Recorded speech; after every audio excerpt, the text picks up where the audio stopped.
Hoy vamos a comenzar viendo la progresión 8 y dice que en este tema vamos a desarrollar la etapa 2 del ensayo, consulta de fuentes de información directa e indirecta para comprender la forma en que debe orientarse la búsqueda de información en torno a una discusión. Entonces, en la progresión pasada ustedes eligieron un tema, por ahí a algunos les corregí su tema para que pues empecemos, ¿verdad?, de la manera correcta. Quienes no hayan hecho este paso de la elección del tema, pues todavía lo pueden hacer, ¿verdad?, para que ya a partir de este paso, que es el primero, pues ya pasamos al segundo paso que vamos a ver a continuación. Bueno, dice que la etapa 2 es la consulta de fuentes de información directa o indirecta. ¿Qué son las fuentes de información? Dice, tenemos dos tipos de fuentes de información. Dice, las fuentes de información en su forma más básica pueden clasificarse en primarias o directas o secundarias o indirectas. Entonces vamos a ver aquí cuál es la diferencia entre estos. Dice que las fuentes primarias o directas contienen información original que ha sido publicada por primera vez y que no ha sido filtrada. Esa es una definición de lo que es la información directa o primaria. Dice que no ha sido filtrada, no ha sido interpretada o ha sido evaluada por alguien más. Las fuentes primarias son aquellas que proporcionan datos e información original y directa, por eso se llama, ¿verdad?, fuente de información directa sobre un tema específico. Estas fuentes son producidas por los actores directamente involucrados en los hechos, por ejemplo, documentos oficiales, diarios, cartas, grabaciones de audio, entrevistas, encuestas, entre otros. Las fuentes primarias son más cercanas al evento que se investiga, es decir, al tema, ¿verdad?, que queremos investigar, es decir, con la menor cantidad posible de intermediaciones. Un ejemplo de fuente primaria es un diario escrito por un soldado que participó en una batalla, una fotografía que ilustre un hecho, un video de un discurso concreto, una encuesta oficial, grabaciones, declaraciones, etc. Dice, constituyen el objetivo de la investigación bibliográfica o revisión de la literatura y proporcionan datos de primera mano. Estas serían, ¿qué?, las fuentes primarias, ¿verdad? Y aquí vemos algunos ejemplos: libros, antologías, artículos, monografías, tesis, documentos oficiales, reportes asociados, conferencias, seminarios, testimonios, películas, documentales. Y las fuentes secundarias, dice, son aquellas que proporcionan datos e información indirecta, es decir, que se basa en información ya existente. Entonces, estas fuentes secundarias ya tienen información manipulada, ya tienen información interpretada, ¿verdad? Ya tienen expresado, dice, un punto de vista. Acá ya la información ya no está directa, sino que ya fue utilizada, ¿verdad? Estas fuentes son producidas por investigadores, historiadores, académicos, periodistas, entre otros. Utilizan fuentes primarias para elaborar sus estudios. Entonces estas personas, investigadores, historiadores, académicos, periodistas, utilizan las fuentes primarias para elaborar sus informes, ¿verdad? Dice, este tipo de información también se le denomina vulgarmente de segunda mano y corre el riesgo de ser alterada o manipulada. Algunos ejemplos de fuentes secundarias son libros de historia, artículos académicos, ensayos, reseñas, etc. Son las que se basan en las primarias y las sintetizan, analizan, interpretan o evalúan. Por ejemplo, si se investiga un accidente, un resumen posterior de los testimonios de los testigos constituye una fuente secundaria. Si se investiga un evento histórico, las fuentes secundarias son aquellos libros que se escribieron tiempo después del suceso y basándose en fuentes primarias o directas. Dice, las fuentes secundarias constituyen a todas aquellas compilaciones, resúmenes y listados de referencias públicas en un área de conocimiento particular. Bueno, y aquí podemos encontrar algunos ejemplos, ¿verdad? Ustedes dirán, bueno, aquí hay unos que se repiten también. Entonces, quiero pensar que hay un error acá en la lista, puesto que se repiten acá arriba, ¿verdad? Entonces, de lo que se trata acá es, es de que pues podamos nosotros identificar cuáles son las fuentes que ya han sido manipuladas, ¿no? Y aquí encontramos unas diferencias, un cuadro comparativo entre las diferencias de investigación. Dice, una fuente directa, dice acceso a la fuente original. Una fuente directa se refiere a la información que proviene directamente de la fuente original. Esto significa que se obtiene información de primera mano sin intermediarios. Y la fuente indirecta dice que una fuente indirecta implica la utilización de información que ha sido interpretada, analizada, resumida por otra persona o entidad. La credibilidad y confiabilidad, qué tanto le creemos y qué tanto confiamos en esa información. Dice, suele considerarse más confiables y veraces, ya que proporcionan información sin alteraciones o sesgos. Y en cambio la información de fuente indirecta dice puede estar sujetas a interpretaciones o manipulaciones por parte de terceros, lo que puede afectar su credibilidad. Detalles y contexto, tiende a proporcionar más detalles y contexto sobre un tema en particular. Al acceder directamente a la fuente original se puede obtener información más completa y precisa. En cambio, en la fuente indirecta dice que puede ofrecer una visión general o resumida de la información, lo que puede resultar en la pérdida de detalles importantes. Es decir, ya no está completa la información. La actualidad en las fuentes directas dice suele ofrecerse información actualizada y relevante en tiempo real. Y en las fuentes indirectas puede presentar información que ha sido filtrada o seleccionada previamente, lo que puede resultar en una falta de actualidad. Interacción y comunicación permite la posibilidad de interactuar directamente con los autores o expertos en el campo del estudio. Puede ser un libro de investigación de algún autor en específico, por eso dice que puedo yo interactuar directamente con el autor. Esto puede facilitar la obtención de aclaraciones o respuestas a preguntas específicas.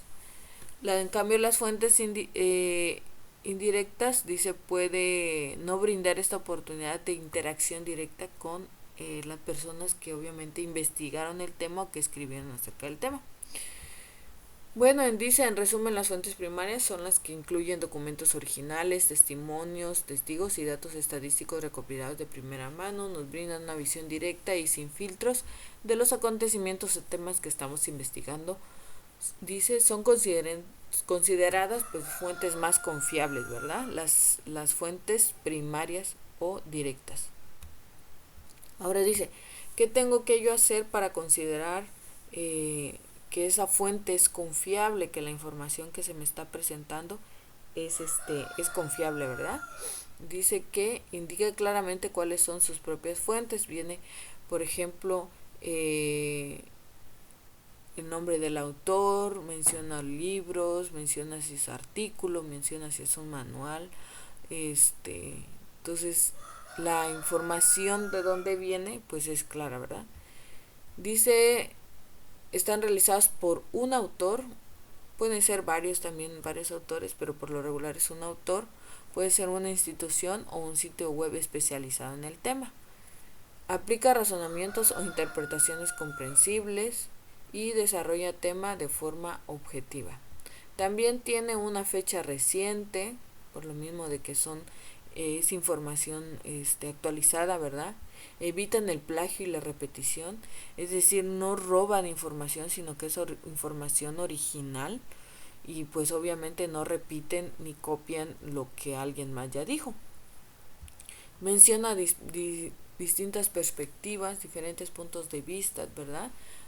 Para que pues veamos desde diferentes perspectivas la información que se investigó. Están legitimadas por terceros, es decir, están avaladas por otras personas que la información pues es obviamente fiable. Ahora, ¿cómo registro estas fuentes de información? Ustedes ahorita, el segundo paso, que sería la recopilación de información, van a realizar fichas de trabajo, ¿sí? Fichas de trabajo que es una ficha que ustedes van a rellenar con la información que vayan encontrando, ¿verdad? Dice que es un documento muy organizado, de extensión corta, que se resume la información más relevante del proyecto o de investigación.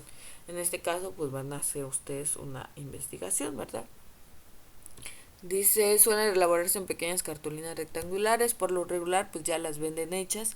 Ustedes van a la papelería y preguntan por fichas de trabajo, o también si lo quieren hacer de manera manual, busquen en internet qué medidas tienen las fichas de trabajo, para que puedan ustedes elaborar sus propias fichas, ¿verdad? Dice, y esta es la forma en cómo, o un ejemplo de cómo ustedes pueden llenar su ficha de trabajo. Dice título o tema, de qué vamos a hablar, documentos o datos bibliográficos, es decir, acá nos menciona la página de internet donde encontramos la información. Y luego ya aquí ponemos el contenido de lo que investigamos. Puede ser un resumen, una paráfrasis o un comentario de la información que nosotros hayamos encontrado, ¿verdad? Dice la fecha de elaboración de la ficha y el nombre de quien elaboró la ficha. Y también acá le ponemos el número de fichita. ¿Qué fichita es? Número 1, número 2, número 3, así consecutivamente, ¿verdad? ¿Para qué nos van a servir estas fichas de trabajo? Pues dice que nos van a servir para muchas cosas. Nos sirven incluso para cuando pasamos a exponer, ¿verdad? Para hablar en público y vamos anotando los puntos importantes, ponencias, comunicados, así como también para mantener un orden de las ideas principales en informes, bases de datos y elaboración de documentos extensos. Y acá nos explica paso por paso, obviamente, qué es lo que debe de llevar una ficha de trabajo. Dice autor y fecha de publicación. Aquí lo dice, ¿verdad? El autor, bueno, acá no mencionó a un autor, pero por lo regular en las debe de ir acá. Bueno, aquí el autor es INAFED, ¿verdad? La fecha que lo publicó, igual,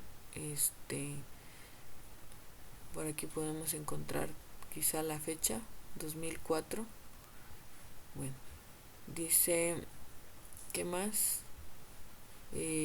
Aspectos relevantes, ¿verdad? Del autor y la fecha de publicación. El título se pone debajo del punto anterior, es decir, debajo del autor y la fecha de publicación. Y generalmente va a ser un título de un artículo, un capítulo de un libro, ¿verdad? El cuerpo de la información, ¿verdad? ¿Qué necesitamos para poner el cuerpo de la información? Que la información sea relevante. Vamos a elegir un formato, puede ser físico o digital, lo podemos anotar, ¿verdad? En nuestra computadora, en nuestra tablet, en nuestro celular, pero que lleve obviamente los datos importantes. Podemos elegir entonces un formato, completar datos básicos, como el autor, el año de publicación, la editorial, la ciudad en donde se publicó.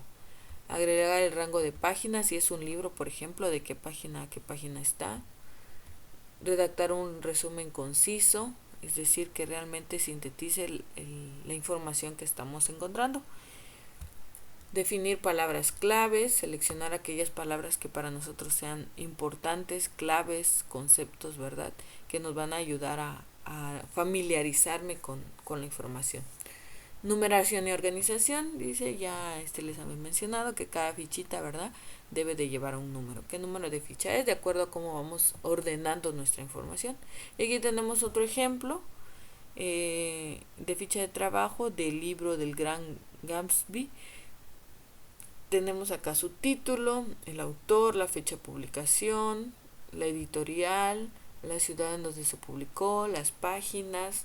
Aquí tenemos un rango de páginas, el resumen, ¿verdad? Del libro y palabras claves que él considera en este caso, pues quien escribió la ficha, pues considera que esas palabras son importantes, ¿verdad?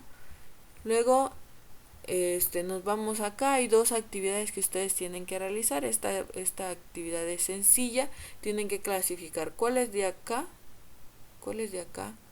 ¿sí? Son fuentes primarias y cuáles son fuentes secundarias. Acordémonos que las fuentes primarias pues obviamente son aquellas que la información es de primera mano, no ha sido modificada y no ha sido manipulada, ¿verdad? Y en cambio las fuentes secundarias, estas ya han sido manipuladas y ya han sido interpretadas por alguien más.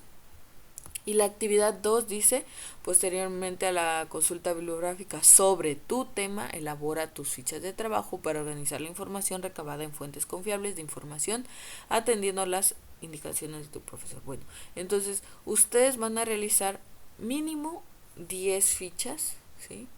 Acá lo voy a poner 10 fichas de trabajo. Acá lo voy a poner mejor.